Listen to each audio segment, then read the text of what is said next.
একটি কথা, বাংলাদেশ সৃষ্টি হয়েছিল গণতন্ত্রের জন্য। পাকিস্তানের অবকাঠামোর ভিতরে গণতন্ত্র হতে পারে না, তৎকালীন পূর্ব পাকিস্তানের মানুষ এটা বিশ্বাস করেছিল বলেই তারা গণতন্ত্রের আন্দোলনে নেমেছিল।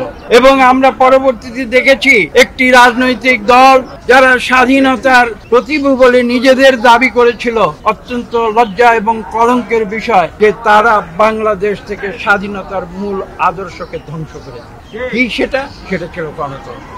সেই গণতন্ত্রকে ধ্বংস করে দিয়ে তারা প্রথমে বাকশাল কায়েম করেছিল, পরবর্তীতে তারা অলিখিত বাকশাল কায়েম করেছিল।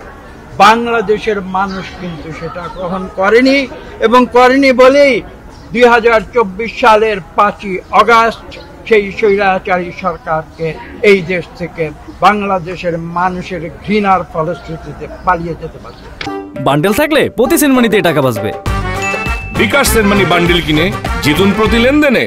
এর উত্তর আমরা স্বাধীনতায় বিশ্বাস করি বাংলাদেশের, আমরা বাংলাদেশের গণতন্ত্রে বিশ্বাস করি। শহীদ প্রেসিডেন্ট জিয়া রহমান, বিএনপির প্রতিষ্ঠাতা সভাপতি চেয়ারম্যান, তিনি বাংলাদেশের গণতন্ত্রের জন্য তিনি জীবন দিয়েছেন। কাজে আজকে আমরা গণতন্ত্রের জন্য কাজ করে যাচ্ছি, এবং সেই গণতন্ত্রকে বাংলাদেশে ফিরিয়ে আনতে হবে, এবং সেটা আনতে হবে যত দ্রুত সম্ভব। ব্যক্তি রেখে আজকের বিশ্বে কোনো জাতি মাথা তুলে দাঁড়াতে পারে না।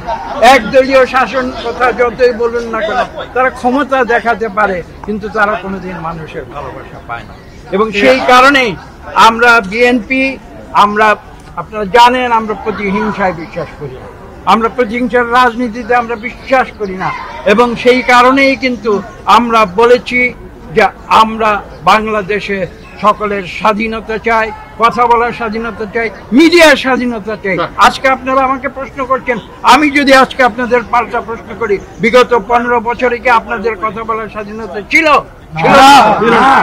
তাহলে আজকে আমরা বিএনপি, আমরা দেশে গণতন্ত্র ফিরিয়ে আনতে চাই যত দ্রুত সম্ভব, এবং আমরা চাই সেটা করতে একটি মাত্র, আমরা বলেছি একটি মাত্র পদ্ধতি রয়েছে, সেই পদ্ধতির নাম হচ্ছে সুষ্ঠু নিরপেক্ষ নির্বাচন।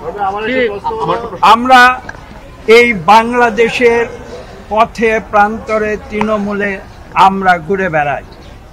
আপনারা জানেন শহীদ প্রেসিডেন্ট জিয়া রহমানের একটি পদবি বাংলাদেশের মানুষ ভালোবেসে দিয়েছিল, সেই পদবীর নাম ছিল রাখাল।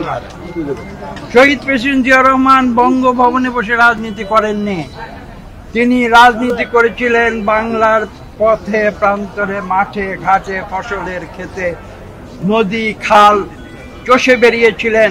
তিনি খাল খনন করেছিলেন কার জন্য? বাংলাদেশের তৃণমূলের মানুষের জন্য, গ্রামের মানুষের জন্য।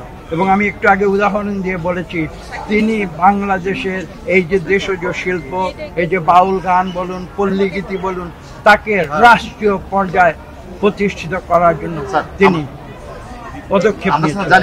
ইনশাআল্লাহ এই বাউল গান তথা